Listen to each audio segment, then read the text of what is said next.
If you've ever wondered how old angels are, how they were all created, and where their names come from, stay tuned and watch this video because we are going to be answering all of that and more in today's video.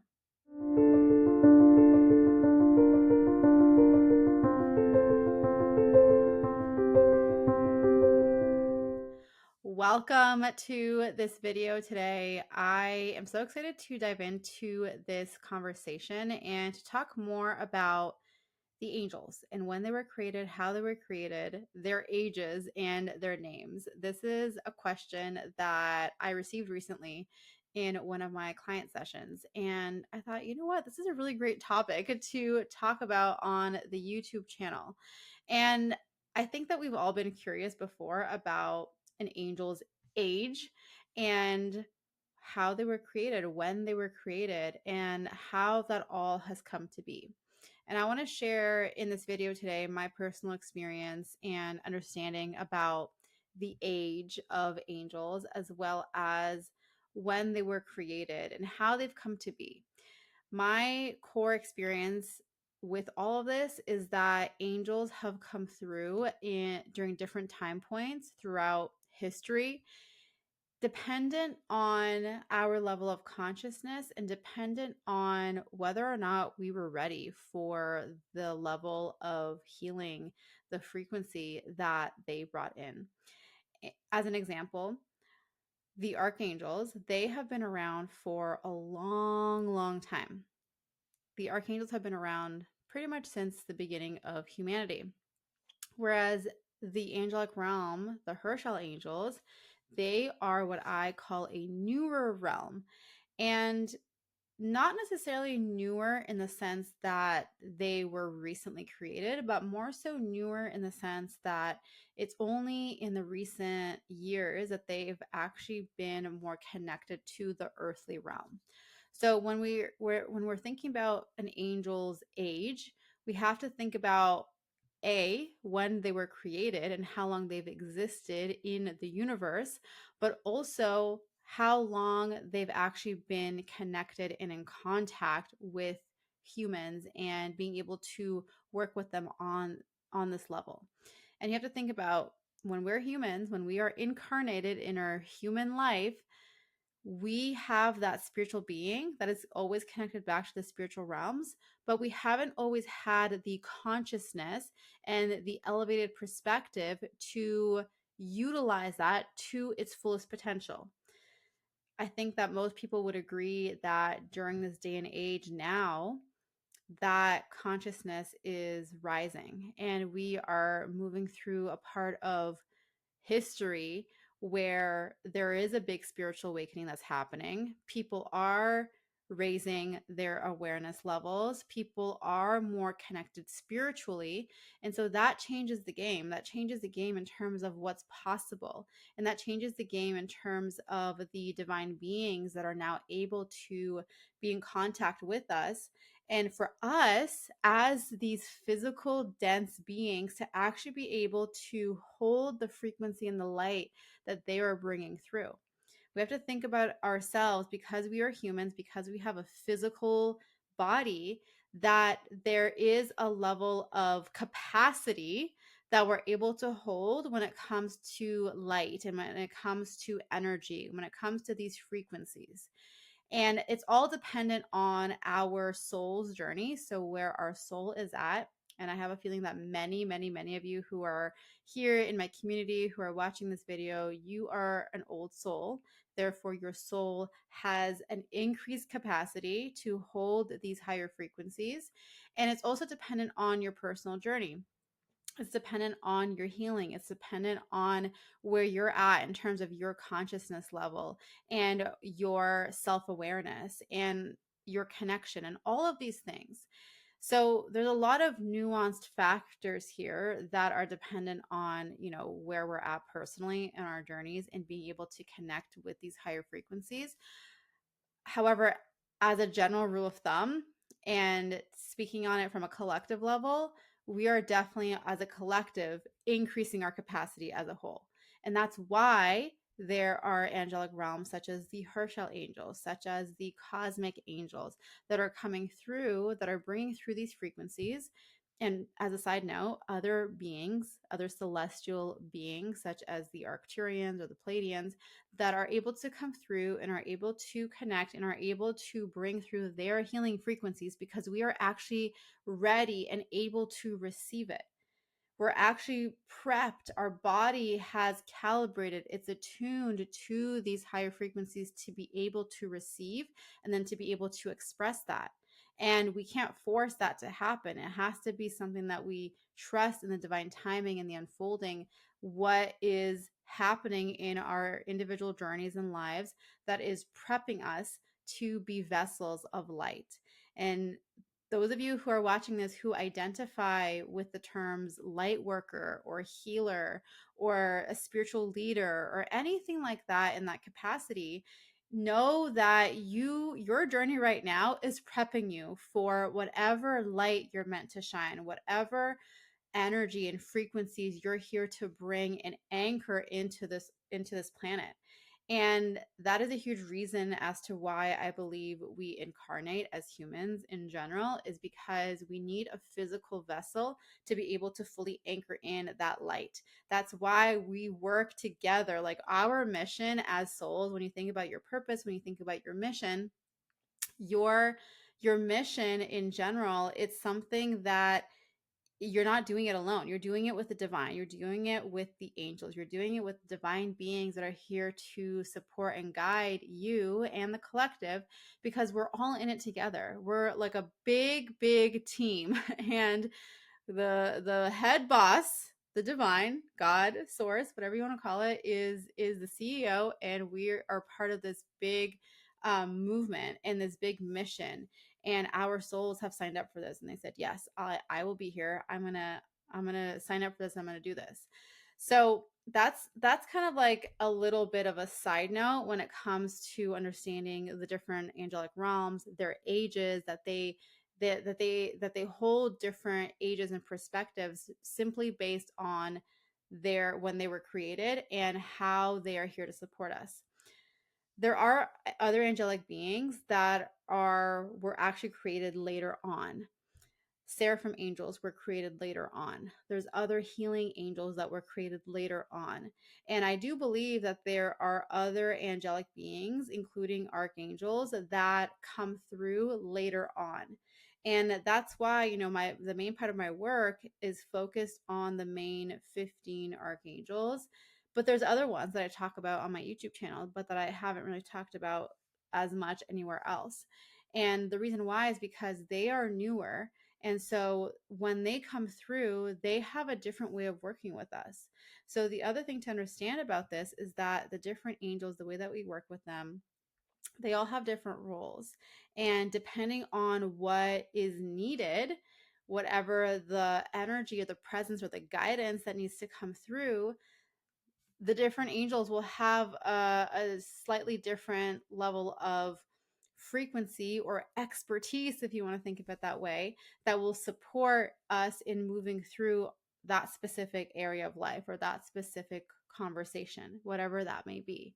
So that's something else to just keep in mind when it comes to the angels and when it comes to their different ages. They were created during different times, and they will come through during different time periods depending on the consciousness of humanity and depending on what we are ready for within a specific realm. So specifically, I'm thinking about guardian angels. And what I've seen personally in my work is that we have old guardian angels that have been with us since the beginning of time, and we have newer guardian angels that come through. Some angels have only ever been angels, and then there's other angelic beings that have actually lived a life, that have been humans, and that have then, as their soul's journey has continued on, has brought them to a space where they are now in the angelic realm, and they are no longer incarnating as humans. So that is something that is also seen within guardian angels and other angelic beings. But that's something else to just keep in mind, is that will most likely have a combination. You'll have some guardian angels, and I see this time and time again, where it feels like, when I do my angel readings and people meet their guardian angels, and it feels like that guardian angel has been around since the very beginning. Like they are, siblings. Like they just have lived so many lives together and have traveled this soul journey experience together many, many, many, many, many years. And then there's other guardian angels who feel newer and who are stepping forward now because now the level of consciousness and the spiritual awakening is ready for what they bring in. So I want you to think of it that way, where the newer angels that come in, it's because the consciousness, the humanity is ready for that level of frequency, whereas we weren't ready before.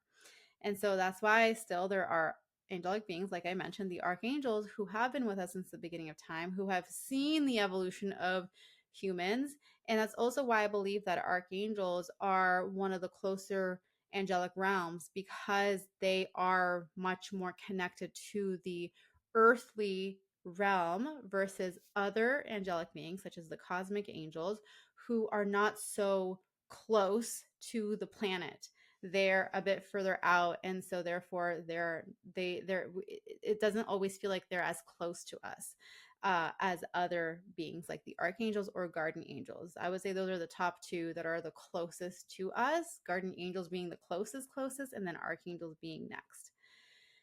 The way that you can know the age of the different angels, specifically your guardian angels and things like that, I personally have never received an actual number. Like, I haven't had an angel be like, I am 1,000 years old or anything like that.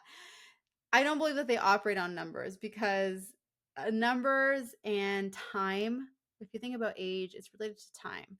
And time is a 3D concept. It's connected to the earthly realm. And like I said, even though these different angelic realms can be connected to the earth and more involved, it doesn't mean that they are of the earth. So time still is a little bit of an irrelevant thing.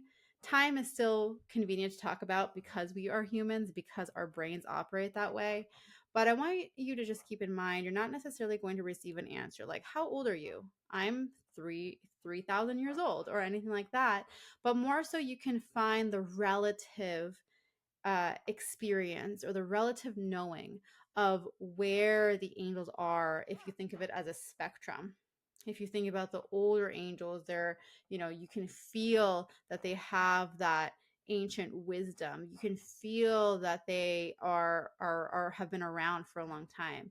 And newer angels, it's a feeling, it's a knowing, and that you can feel how maybe they were created more in the last 100 or 200 years or so. Again, it's all on a spectrum rather than like this distinct number. A clue to their age, though, is in their names. And with the angels, now this is not a hard rule across all angelic beings, but in general, you can kind of tell the age of an angel, especially the ones who have what seem like older names or different names. And I've seen the whole thing with guardian angels. Some guardian angels have just everyday regular names that you wouldn't think anything of it.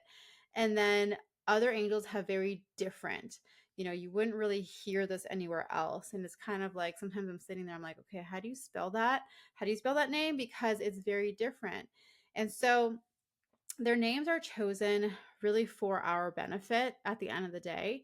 Their names reflect their energy, their names reflect their frequency. And so when you are tuned into any of your angels' names, it's a way to be able to connect with the energy, with the personality, with the frequency that they hold, that can then help you when you are receiving guidance, or can help you when you are in that transmission of energy, when you are receiving whatever activation or information that you need. It can help to connect with that on a deeper level. So the names that angels have is really for our benefit. It's for our benefit to be able to differentiate them, to be able to connect with their personality, with their energy, with their frequency much better. And at the end of the day, to me, it's all about our intention and knowing that that's who we're connecting with. I've received comments in the past where people tell me, like, no, you're pronouncing that archangel's name wrong. It should be pronounced like this or whatever. And to me, it's like, yeah, but think about the hundreds and hundreds of different languages that exist on the planet. And not everyone is going to pronounce that angel's name the exact same way with this particular pronunciation.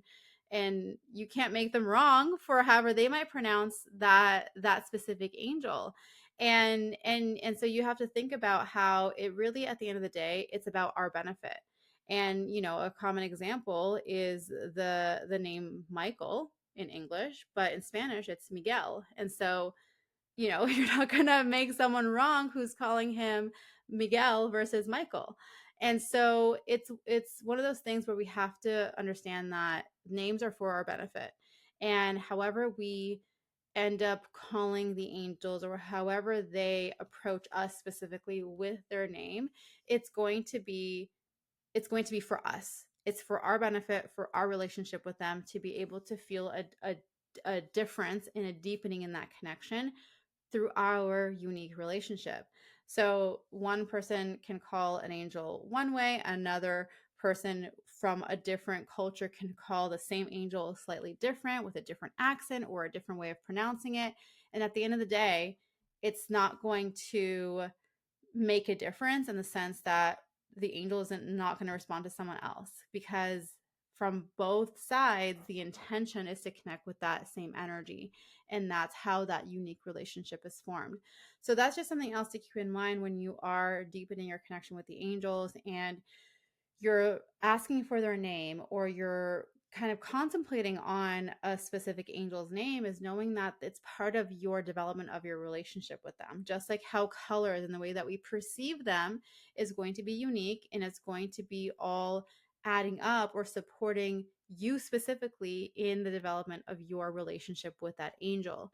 And so at the end of the day, when you are deepening your connection, when you're strengthening and exploring your angelic connection, it's important to remember that it's about your unique connection, and it's about how that comes through for you specifically, and to build trust and confidence and continue to nurture that relationship so that you can expand in your spiritual growth, in your spiritual awareness. So that's my little tidbit for you today regarding the angel's age and how they were created, when they were created, and also their names. So I would love to hear from you in the comments below. Let me know, have you ever thought about this question? What do you feel around the angels, your specific guardian angels, and their ages and their names? Let me know in the comments below. I want to hear from you. And if you enjoyed this video, then please give it a thumbs up and share along with your friends, your family, your community, and make sure that you're subscribed to this channel so that you do not miss any other future videos. And if you want to go deeper in exploring your spiritual connection, your angelic connection, and understand how the roles of the angels supports you in your life, supports you on your journey, your purpose, who you have come here to be, I invite you to come join me inside of the Angels Guild. This is a spiritual movement. It is a place where people are coming together, spiritual seekers, light workers, healers. We're all coming together to deepen in that angelic connection, and more specifically, be supported and guided by the angels into the evolution of what we have come here to do, create, who we have come here to be. And so the Angels Guild is a combination of information, so receiving knowledge and learning and going through these deep dive trainings to understand more about the angels.